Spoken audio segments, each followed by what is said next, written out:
Hallo, schön, dass ihr wieder dabei seid bei Zeichnen und Malen mit Pedro und Rosa. Ich bin Evi Steiner-Böhm und Pedro und Rosa, das sind diese kleinen Figuren, die mein Sohn Stefan für meine Anfängerbücher entwickelt hat. Ja, zeichnen und malen zu können ist nicht nur sehr schön und macht Spaß und entspannt vielleicht, sondern es ist auch extrem nützlich, wenn man zeichnen und malen kann, weil man dann zum Beispiel Alltagsgegenstände, die durch die Massenfertigung vielleicht mal ein bisschen langweilig ausschauen, weil man die selber bemalen und damit individuell gestalten kann.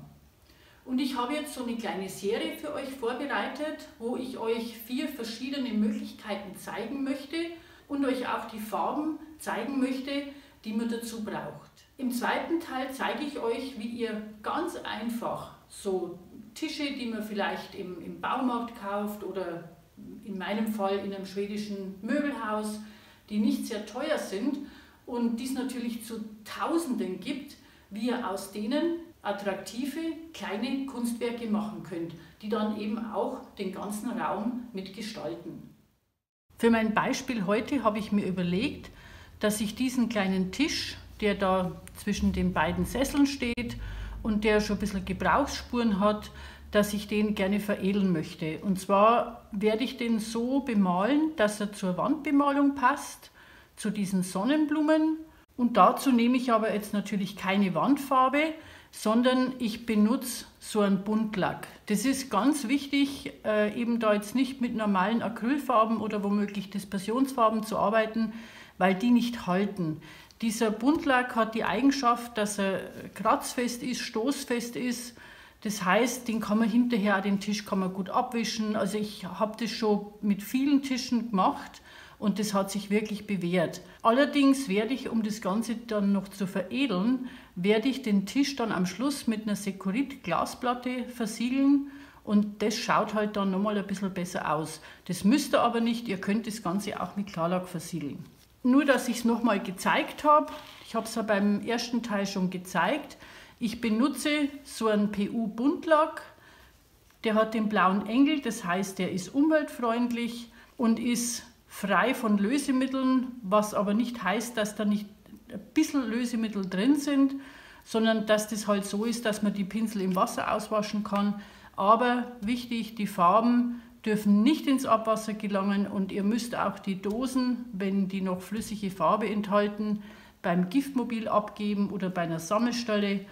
Und ansonsten dürft ihr die nur, wenn die wirklich eingetrocknet sind, im Restmüll entsorgen. Der Tisch, den ich benutze, der ist schon mit einer Schicht versiegelt. Das ist so eine Melaninschicht, glaube ich, heißt es. Und da braucht man jetzt dann keine Grundierung. Normalerweise empfehlen die Hersteller immer, dass wenn man Flächen zum ersten Mal bemalt, dass man zuerst eine Universalgrundierung aufträgt, die leicht anschleift und dann mit dem Buntlack drauf geht. Bei dem, was ich jetzt mache, braucht man das nicht. Ich benutze auch, das seht ihr, nur diese 5 Farben. Das ist cremeweiß, das ist schwarz, feuerrot, das ist gelb und das ist enzianblau. Ich mische aus diesen Farben meine Farben selber und das hat halt den Vorteil, dass ich nicht so viele Farben kaufen muss, weil die schon relativ teuer sind.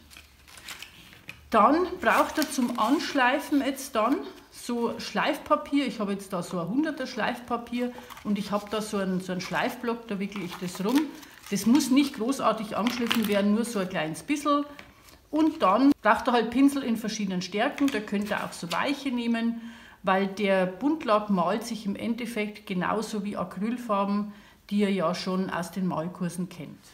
Ich bin mit der Kamera jetzt ein bisschen höher gegangen. Alles werde ich trotzdem nicht draufbringen, weil der Tisch einfach zu groß ist und wenn ich zu weit weggehe, dann seht ihr es nicht mehr so gut. Und normalerweise würde ich jetzt den Tisch auch nicht so im Liegen bemalen, sondern ich würde den an die Staffelei stellen und den halt genauso wie ein Bild so von vorne bemalen, weil man dann gerade bei so einer großen Fläche einfach immer besser beurteilen kann, ob das Motiv stimmt oder nicht. Aber nachdem ich das schon öfter gemacht habe, denke ich mal, kann ich das auch so machen, dass ihr eben von oben zuschaut. Gut, wie gesagt, als allererstes werde ich jetzt mit einem Schleifpapier die Oberfläche so ein bisschen anschleifen. Dann wische ich das mit einem Lappen so gut ab, dass möglichst diese Schleifspuren, dass das weg ist. Und wenn man jetzt dann von der Seite hinschaut, also ich kippe es jetzt mal, ich weiß nicht, vermutlich wird man es in der Kamera nicht erkennen können. Wenn man jetzt von der Seite hinschaut, soll man auf jeden Fall deutlich diese Schleifspuren sehen. Das ist nämlich wichtig, dass der Lack sich mit dieser Oberfläche gut verbinden kann. Wenn er das nicht macht, kann es euch passieren, dass euch der Lack ziemlich schnell wieder abblättert. Wenn ihr die Seiten mit bemalen wollt, müsst ihr natürlich jetzt auch die Seiten anschleifen. Ich mache das nicht, weil ich möchte, dass die Seite weiß bleibt, weil ja an der Wand diese Blumen also dieses weiße Dekor drin haben und ich möchte, dass sich das eben in den Füßen und an der Seite wiederholt. Und deswegen klebe ich das Ganze jetzt an der Seite mit einem Kreppband ab. Ja, als nächstes mische ich mir jetzt aus dem Cremeweiß und ganz wenig Gelb zunächst einmal diesen Eierschalenfarbenton, dieses ganz leichte Gelb, mit der auch die Wand grundiert ist. Das wird natürlich vom Farbton her nicht gleich werden, weil die Farben andere Farben sind, aber so ungefähr kann man das schon fertig bringen. Und dann werde ich die ganze Fläche zunächst einmal mit diesem zarten Gelb einfach bemalen. Die Farben müsst ihr unbedingt, bevor ihr die ausgießt, müsst ihr die gut durchschütteln. Also so richtig fest durchschütteln und eventuell dann nochmal durchrühren, weil sich nämlich mit der Zeit, wenn die länger stehen, dann setzt sich oben die Dispersion oder dieses Bindemittel ab und das darf natürlich nicht sein. Also ich schüttle das halt immer vorher, dann erspare ich mir das Rühren.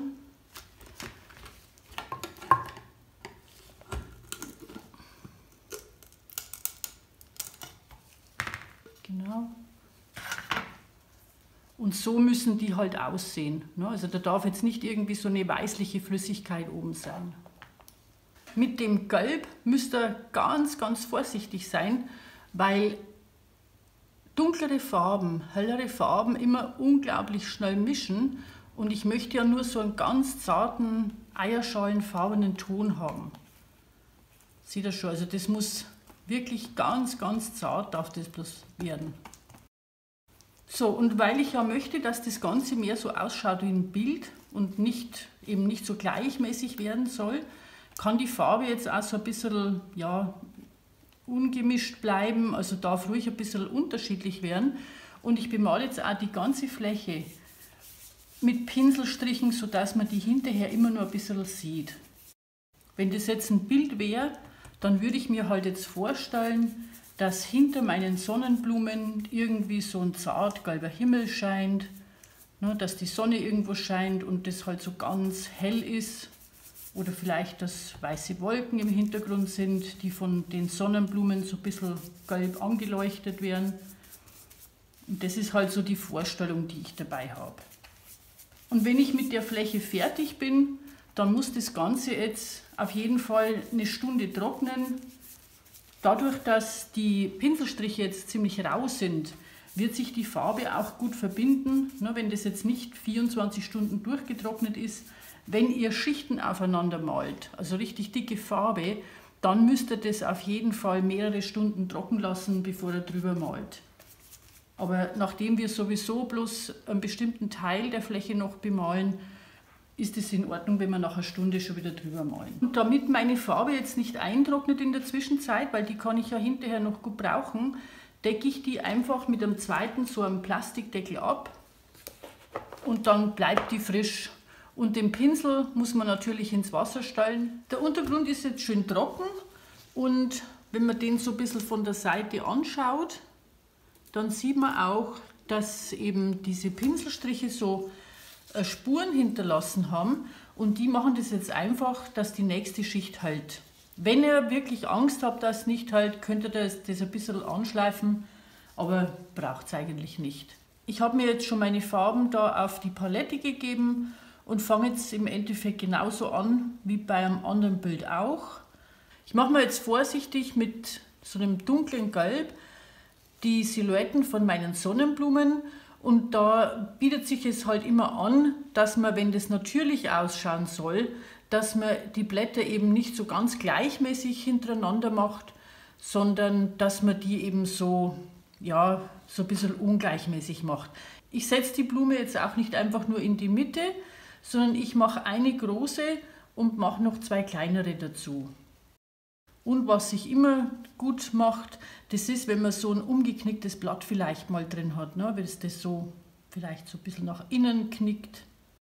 Wichtig ist halt, dass die einfach immer irgendwie ungleichmäßig sind, weil in der Natur gibt es nichts, was gleich aussieht.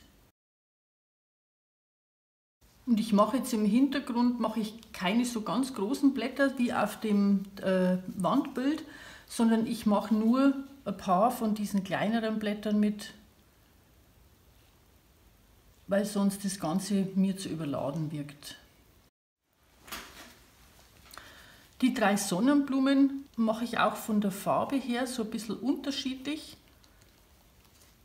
Und ich mache die auch relativ orange, damit sie eben so von der Farbe her trotzdem ein bisschen zu den Blumen an der Wand passen, auch wenn das halt nicht der gleiche Farbton werden wird.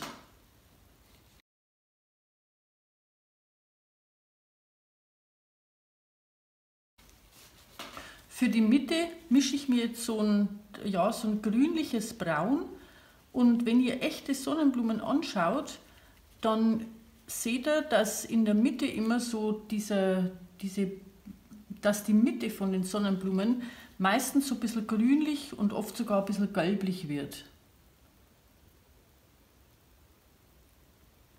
Und dass auch da jetzt nicht einfach so ein runder Rand ist, sondern dadurch, dass da drin ja die Kerne sind, sieht es halt so ein bisschen ungleichmäßig aus. Man kann das auch so ein bisschen verfremden, so wie ich das an der Wand auch gemacht habe, indem man das Ganze so ein bisschen ins Violette spielen lässt. Das habe ich deswegen gemacht, weil Violett die Komplementärfarbe zu Gelb ist und das halt immer gut aussieht, wenn man das zumindest ein bisschen mit einbringt.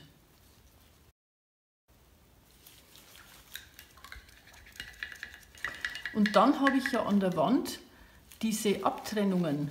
Das habe ich mit Weiß gemacht. Und zwar deswegen, weil ich die Verbindung zu meinen weißen Möbeln, die wollte ich eben auch da drin haben. Und das ist zwar sicherlich unnatürlich, das wird in echt sicherlich noch nicht so sein, aber trotzdem sieht es halt irgendwie interessant aus. Diese kleinen weißen Stellen, die da jetzt überall durchschimmern, das verdecke ich jetzt, indem ich einfach die Konturen von den Blättern nochmal vorsichtig ein bisschen nachziehe. Das kann man dunkel machen, das kann man hell machen oder auch in der Eigenfarbe, das ist eigentlich egal. Wichtig ist, ganz egal was ihr macht, dass das nie zu gleichmäßig, nie zu steril aussieht. Das Einzige, wo vielleicht für ungeübte Maler ein bisschen ein Problem ist, das ist, dass die Farbe, genau wie andere Acrylfarbe, ziemlich schnell trocknet und dass man halt dann das Problem hat, dass die sich nicht mehr so gut verblenden lässt. Und wenn ihr da merkt beim Malen, dass ihr Schwierigkeiten habt, dann macht es halt viel langsamer, macht es gleich von Anfang an genau, weil ich mag es natürlich jetzt so schnell, weil ich es halt einfach kann. Und auch so das Farbenmischen, das ist einfach was, wenn man viel malt, dann weiß man das alles auswendig und dann muss man da natürlich jetzt nicht jedes Mal drüber nachdenken, sondern man macht es halt so wie beim Autofahren, macht man das irgendwie so wie automatisch. Auch solche Sachen, wo ich da drüber gemalt habe, das kann man leicht nochmal ausgleichen, das ist kein Problem. Ja, und jetzt bleiben noch die Blätter, die mache ich halt so in verschiedenen Grüntönen, schaue aber, dass ich unbedingt dieses Petrolblau, das in dem Kissen drin ist und das auch hinten an der Wand ziemlich dominant ist, dass ich das auch irgendwo in einem Blatt mit drin habe. Das muss nicht sehr auffällig sein, das soll einfach so ja, wie soll ich sagen, das soll irgendwo auftauchen, damit das Ganze so einen Ton-in-Ton-Effekt ergibt.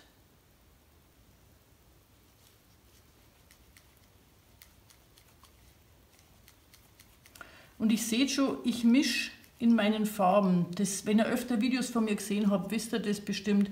Ich mische in meine Farben immer möglichst alle Farben, die ich im Bild benutze, in alle Gegenstände, weil das immer dazu beiträgt, das Ganze harmonisch ausschauen zu lassen. Das ist vor allem, wenn man impressionistisch malt, gehört das einfach dazu. Wenn euch der Stil nicht gefällt, steht es euch natürlich frei, das Ganze sehr viel genauer zu machen, also fotorealistischer zu machen. Aber wichtig ist halt immer, dass wenn ihr so eine Raumgestaltung mit gemalten Sachen macht, dass das einfach vom Stil her durchgängig ausschaut, ne? Dass das konsequent durchgehalten wird, wie das so schön heißt in der Kunst.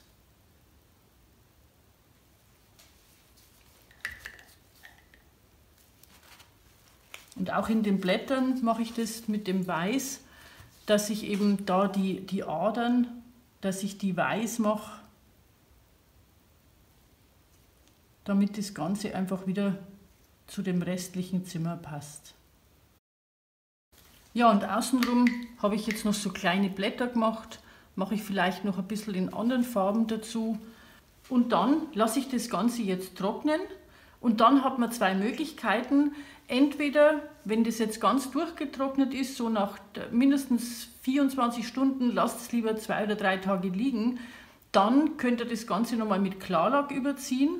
Den gibt es passend zu dem Buntlack, müsst ihr im Baumarkt selber schauen, den gibt es immer passend dazu. Würde ich auch immer von der gleichen Firma kaufen, weil ich dann sicher bin, dass die halt auch von der Zusammensetzung her zusammenpassen. Oder aber, das zeige ich euch jetzt dann, ihr versiegelt das Ganze eben mit so einer Securit-Glasplatte wie ich. Die könnt ihr in einer Glaserei, könnt ihr euch das mit Silikon dann auch festkleben lassen. Wenn euch das zu aufwendig ist, dann könnt ihr auch in den Ecken vom Tisch könnt ihr so kleine Klebepunkte machen und die Glasplatte halt dann ein bisschen mit Kleber fixieren. Ja, und wenn ihr das mit Klarlack macht, braucht ihr auch keine Sorge zu haben. Ich habe mehrere Tische, die ich so gemacht habe und die halten, die kann man abwischen, da wenn man Kaffee oder Tee verschüttet, das macht überhaupt nichts aus. Ihr müsst nur warten, bis das komplett durchgetrocknet ist. Ja, und dann schauen wir jetzt mal, wie das Ganze vor Ort aussieht. So sieht der Tisch jetzt an Ort und Stelle aus. Ich glaube, man kann ganz gut erkennen, dass er halt farblich genau auf die Umgebung abgestimmt ist. Das ist immer das Wichtige bei einem guten Design, dass die Farben miteinander harmonieren, selbst wenn das eben nicht genau der gleiche Farbton ist, aber dass eben so die Farbfamilie, dass das einfach passt. Die Farben muss man hinterher wieder gut mit dem Hammer zuklopfen, damit die wieder luftdicht abgeschlossen sind, damit sie eben noch lange halten. Ja, ich hoffe, es hat euch Spaß gemacht und ihr habt jetzt Lust, eure eigene Wohnung mit selber bemalten Möbeln zu verschönern. Und ich freue mich schon auf die nächste Folge mit euch, wo ich euch dann zeige, wie man aus alten, bisschen verschmutzten T-Shirts ein Designerstück machen kann. Bis bald!